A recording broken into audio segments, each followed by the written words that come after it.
मित्र, मागच्या तासाला आपण उत्क्रांती या पाठाची माहिती घेतलेली आहे। उत्क्रांती म्हणजे काय,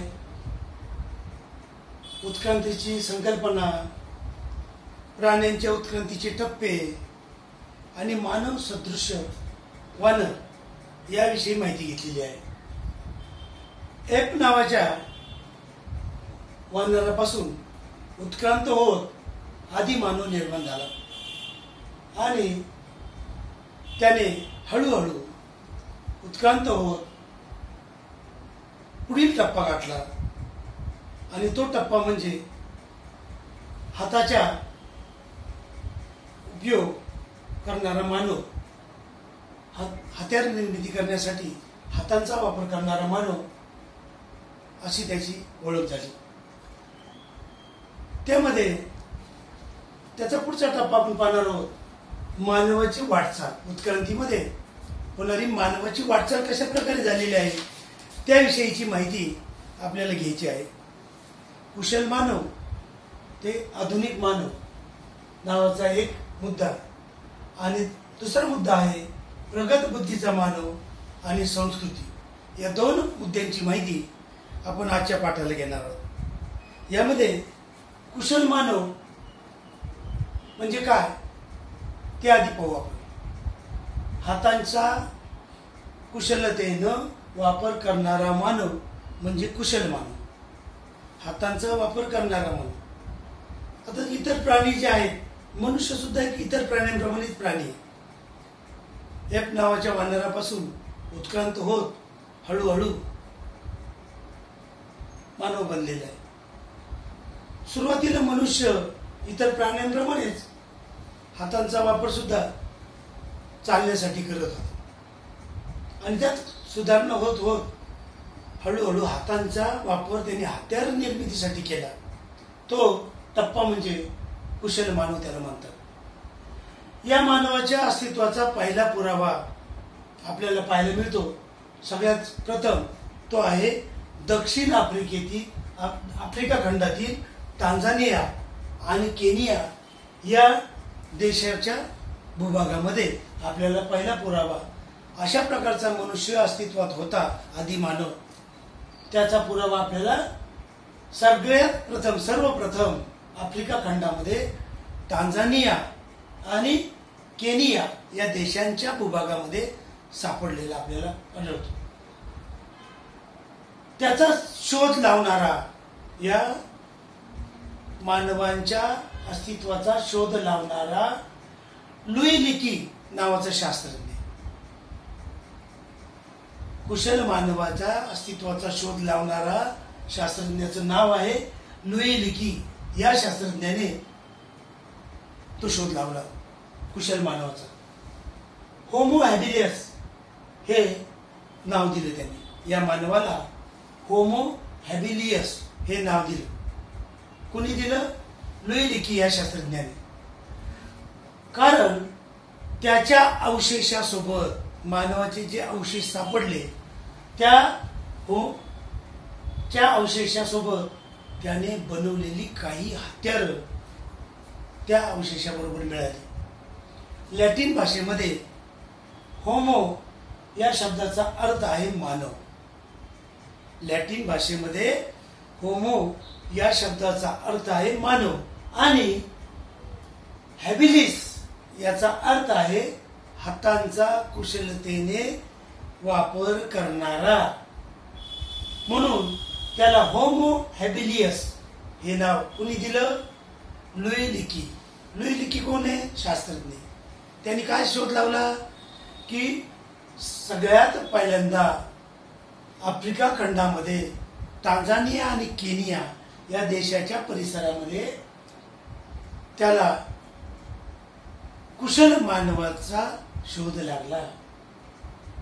त्याने त्या कुशल मानवाच्या सांगाड्यासोबत काही बनवलेली हत्यारे त्याला आढळून आली, सापडली, मिळाली। म्हणून त्याला हॅबिलियस, होमो हॅबिलियस असं नाव दिलेलं।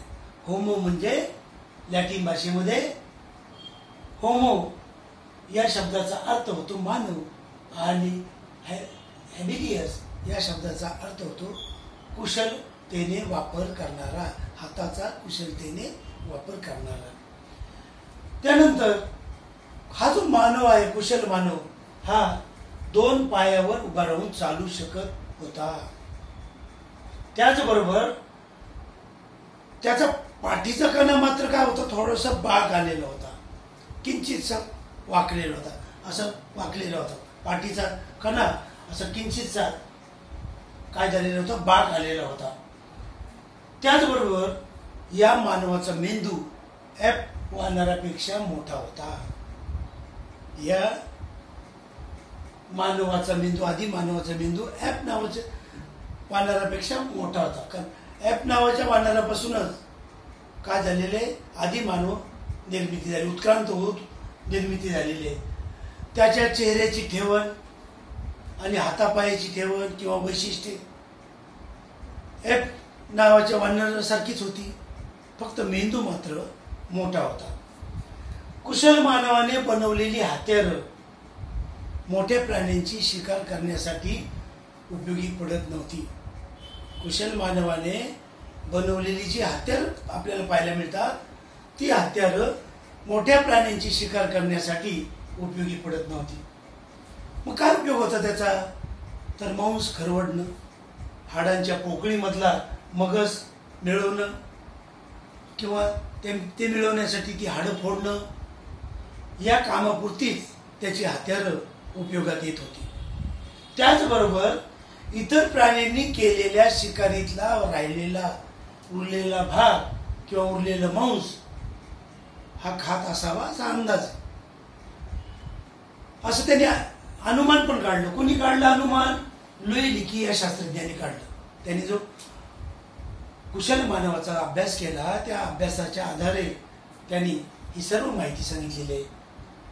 2 पायावर उभा राहत होता, त्याचबरोबर चालू शकत होता, मात्र त्याच्या पाठीच्या कणामध्ये बाक होता. मेंदू आधी या मानवाचा म्हणजे आधी मानवाचा ॲपपासून उत्क्रांत झालेल्या मानवाचा मेंदू ॲप वानरापेक्षा थोडा मोठा होता. त्याच्या चेहऱ्याची आणि हातापायाची वैशिष्ट्ये ॲप नावाच्या वानरासारखीच होती.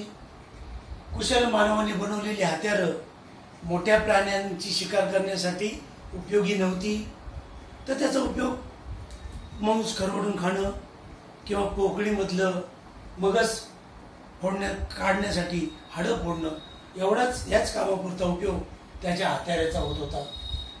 त्याने असाही अनुमान काढला की इतर प्राण्यांनी केलेल्या शिकारीतील उरलं सुरलं मांस हा खात असावा, असा अनुमान केला.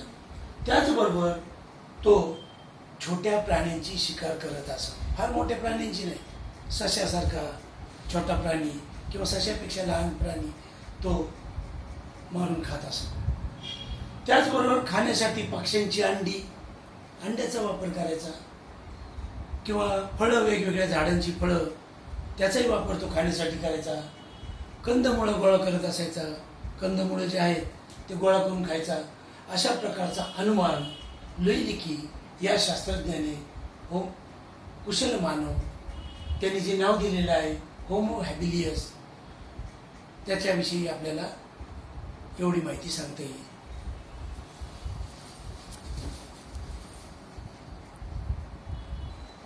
कुशल मानवाच्या नंतरचा पुढचा टप्पा येतो तो म्हणजे ताठ कण्याचा मानव. कुशल मानवाचा कणा ताठ नव्हता, किंचितसा बाक आलेला होता. त्याच्या पुढचा टप्पा मानवाच्या उत्क्रांतीचा तो आहे ताठ कण्याचा मानव. ताठ कण्याचा मानव हा मानवाच्या उत्क्रांतीमधला सर्वात महत्वाचा टप्पा मानला जातो. पुन्हा एकदा सांगतो, ताठ कण्याचा मानव हा उत्क्रांतीमधील सर्वात महत्वाच्या मानवाच्या उत्क्रांतीमधला सर्वात महत्वाचा टप्पा मानला जातो. इरेक्ट्स म्हणजे ताठ कणा, इरेक्ट्स म्हणजे ताठ उभा राहणारा, म्हणून त्याला होमो इरेक्ट्स नाव दिलेले आहे. होमो इरेक्ट्स, ताठ उभा राहणारा मानव. कुशल मानवाच्या तुलनेमध्ये या मानवाचा मेंदू अधिक विकसित झालेला होता. कुशल मानवाचा मेंदू ॲप वानरापेक्षा मोठा होता, पण त्याहीपेक्षा मोठा कुशल मानवाच्या तुलनेमध्ये ताठ करण्याचा जो मानव आहे त्याचा मेंदू अधिक विकसित झालेला होता. तो काय करायचा? समूहाने राहायचा. समूह, अनेक मानवांचा समूह असतो. समूहात राहणं त्याच्या सुरक्षेच्या दृष्टीने फार महत्त्वाचं होतं. एकटं राहणं आणि समूहाने राहणं हे कोणतं फायद्याचं आहे ते या मानवाने ओळखलेलं होतं. त्यामुळे तो एकटा राहत नव्हता, समूहाने राहत होता. त्याचबरोबर जंगलामध्ये लागणारे वनवे माणसाने पाहिले आणि ते पाहून त्याला अग्नीची ओळख मात्र झाली. जंगलामध्ये जे वनवे आजही लागतात, जंगलात वनवे आपण पाहतो. ऑस्ट्रेलियामध्ये मागच्या काही महिन्यापूर्वी प्रचंड मोठा वनवा लागला होता. अमेरिकेमध्ये लागतो, कॅलिफोर्नियामध्ये, अशा अनेक भागामध्ये आजही वनवे लागतात आणि हजारो एकर वनव्याने जंगल उद्ध्वस्त होतं. त्याही काळामध्ये अशा प्रकारचे जंगलामध्ये वनवे माणसाने पाहिले, ताठ करण्याच्या मानवाने पाहिले आणि त्याला अग्नीची ओळख झाली. आणि मग त्याने त्या जळणाऱ्या ज्या फांद्या आहेत जंगलामधल्या, त्या जळत्या फांद्या आणून अग्नीचा वापर करायचं तंत्र या मानवाने आत्मसात केलं असावं किंवा कळलं असावं असा अंदाज आहे. या मानवाच्या काळामध्ये फार मोठ्या प्रमाणावरती पृथ्वीवरती बर्फ आच्छादलेलं होतं. त्यामुळं पृथ्वीवरती थंडी प्रचंड होती, खूप थंडी होती. मोठ्या प्रमाणावरती बर्फ होतं, त्यामुळं हवामान जे आहे ते अतिशीत होतं, थंड होतं. अग्नीच्या वापराचं तंत्र या मानवाला माहीत झालं. जंगलामध्ये लागलेले आग आहे, ती आग त्याच्या फांद्या आणून त्यांनी अग्नीच्या तंत्राचा वापर केला आणि थंडीपासून त्याला संरक्षण मिळालं. वातावरणामध्ये टिकून राहणं या मानवाला शीत वातावरण, अतिशीत वातावरणामध्ये टिकून राहणं शक्य झालं. कशामुळं? जंगलामध्ये लागलेल्या आगीमुळे त्याला आगीची ओळख झाली आणि त्या जळालेल्या फांद्या आणून त्याने अग्नीचा वापर थंडीपासून संरक्षणासाठी केलेला आपल्याला सांगता येऊ शकतं. आता आग निर्माण करण्याचं तंत्रज्ञान ताठ करण्याच्या मानवाला माहीत नव्हतं, माहीत नसावं. त्याला माहितीच नव्हतं आग कशी तयार होते. त्यानंतर त्याची हत्यारं ही कुशल मानवाच्या हत्यारापेक्षा अधिक विकसित झालेली हत्यारं होती, प्रगत होती आणि प्रमाणबद्ध होती. कुशल मानवाच्या हत्यारापेक्षा आणि ताठ करण्याच्या मानवाच्या हत्यारांची तुलना जर केली आपण तर कुशल मानवाच्या हत्यारापेक्षा ताठकणा असलेल्या मानवाची हत्यारं अधिक विकसित झाली होती आणि प्रमाणबद्ध होती. तो हात कुऱ्हाडीसारखी हत्यारं बनवत होता, हात कुऱ्हाड. त्यानंतर आशिया, आफ्रिका, आशिया, युरोप खंडामध्ये ताठ करण्याच्या मानवाचे अवशेष आपल्याला पाहायला मिळतात मोठ्या प्रमाणात. आणि त्याचबरोबर त्या मानवाच्या जवळच, अवशेषाच्या जवळच हत्यारं पण सापडलेली आहेत. त्या हत्यारावरून आपल्याला अशी माहिती सांगता येते.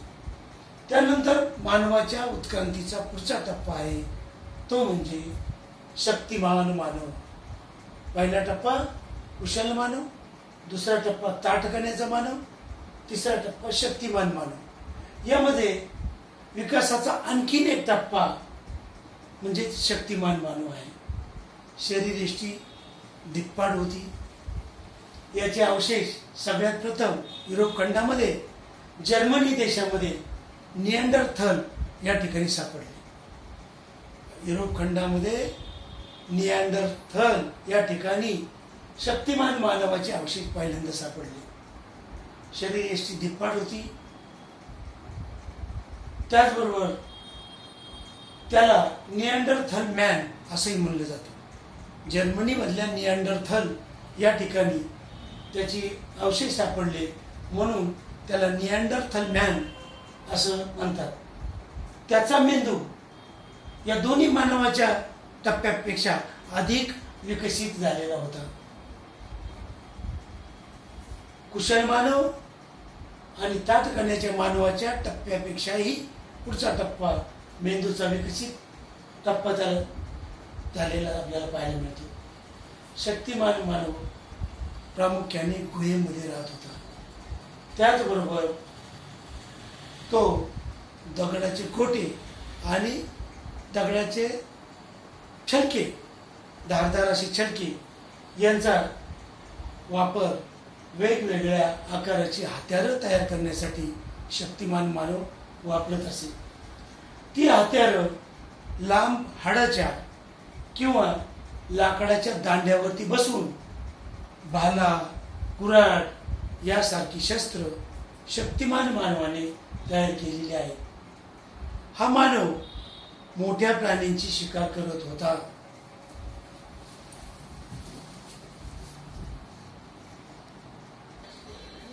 निअँडरथल मॅन किंवा शक्तिमान मानव हा चमड्यावरील मांस खरडण्याकरता दगडाच्या छलक्यापासून तासण्या तयार करत होता आणि त्याचा वापर करत होता. दगडाच्या छलक्या, धारदार दगडाची छलके, त्याच्यात त्या मांस खरवडण्यासाठी तासण्याचा वापर करत होता. त्याला चामड्याचे कपडे घालण्याचं तंत्र माहीत होतं, वापरत होता. आहारामध्ये हा प्रामुख्याने मांसाहार हा मुख्य भाग होता आहारामध्ये. त्याचबरोबर तो मांस जे आहे ते अग्नीवर भाजून खात होता. हे पण तंत्रज्ञान त्याला माहीत होतं. मांसाहारी होता, मांस अग्नीवर भाजून खात होता. त्याचबरोबर लाकडाच्या घर्षणातून किंवा गारगोटीच्या घर्षणातून अग्नी निर्माण करता येतो याचं ज्ञान सुद्धा या शक्तिमान मानवाला, निअँडरथल मॅनला माहिती होतं, ज्ञान अवगत झालं होतं.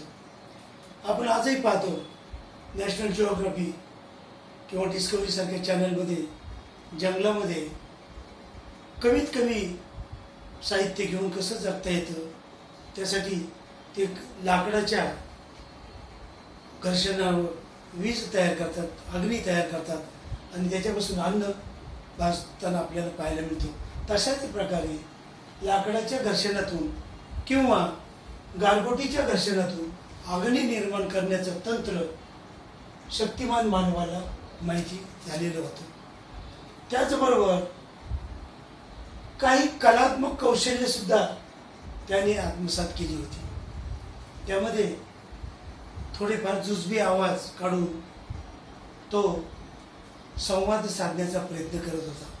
त्यावेळेस भाषा विकसित झालेली नव्हती, पण काही जुजबी आवाज उठण्यासाठी म्हणा किंवा बसण्यासाठी, थांबण्यासाठी काही जुजबी आवाज काढून तो इतर समूहातील इतर मानवाशी संवाद साधण्याची कला त्याला माहिती झाली असावी.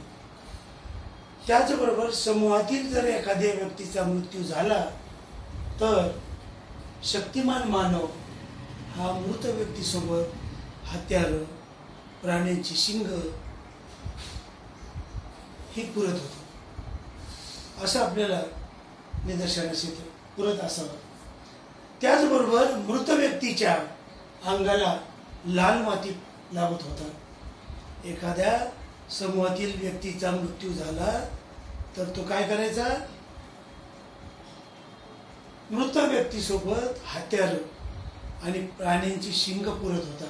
त्याचबरोबर मृत व्यक्तीच्या अंगाला तो लाल माती चोळत होता.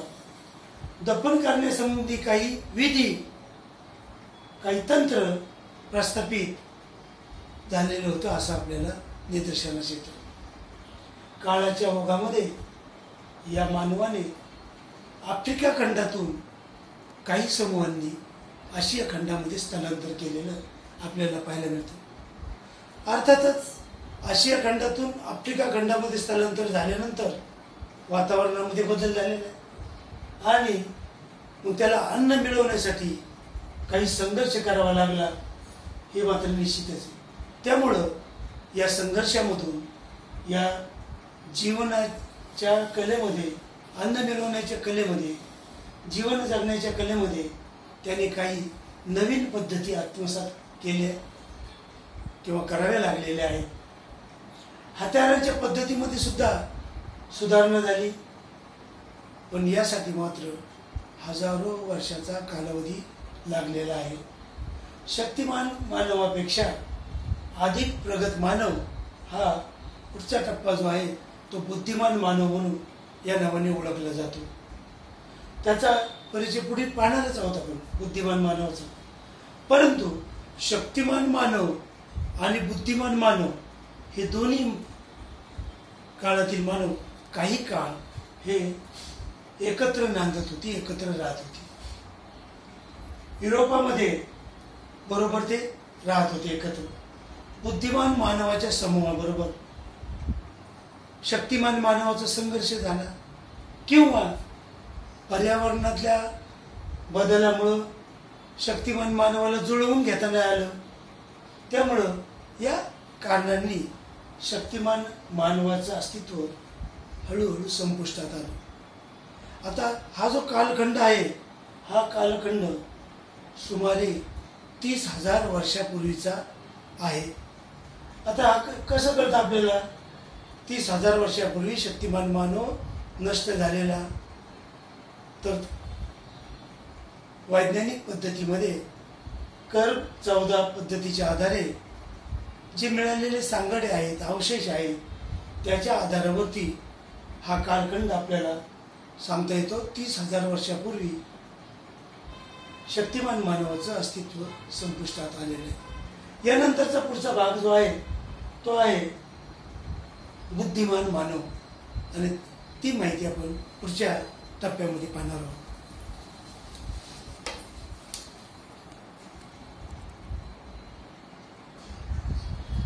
शक्तिमान मानव आणि बुद्धिमान मानव हे युरोप खंडामध्ये एकत्र वास्तव्याला होते. अनेक कारणांनी शक्ती मानव हा 30,000 वर्षापूर्वी नष्ट झालेला आपण पाहिलेले. त्यानंतर मानवाच्या उत्क्रांतीचा पुढचा टप्पा म्हणजे बुद्धिमान मानव. यामध्ये आधीच्या कोणत्याही टप्प्यातील मानवापेक्षा विचार करण्याची क्षमता अधिक असलेल्या मानवाला बुद्धिमान मानव असं म्हणतात. आधीचं कोणता? कुशल मानव, ताठ करण्याचा मानव, ती मानव. या टप्प्यामध्ये मानवाची जी उत्क्रांती झाली त्या कोणत्याही टप्प्यापेक्षा बुद्धिमान मानव या टप्प्यामधला, उत्क्रांतीच्या या टप्प्यामधला मानव हा बुद्धिमान, अधिक बुद्धिमान मानव होता. यालाच होमोसेपियन असेही म्हणतात. सेपियन म्हणजे बुद्धिमान. यालाच युरोपमध्ये क्रोमेनॉन या नावानं सुद्धा ओळखलं जातं. या मानवाचे अवशेष युरोप, आशिया, आफ्रिका खंडामध्ये सापडलेले आहेत. कामाच्या गरजानुसार या मानवाच्या काळामध्ये विविध हत्यारे बनवलेली आपल्याला पाहायला मिळतात. कामाची जशी गरज असेल तशी हत्यारे बनवलेली आहेत.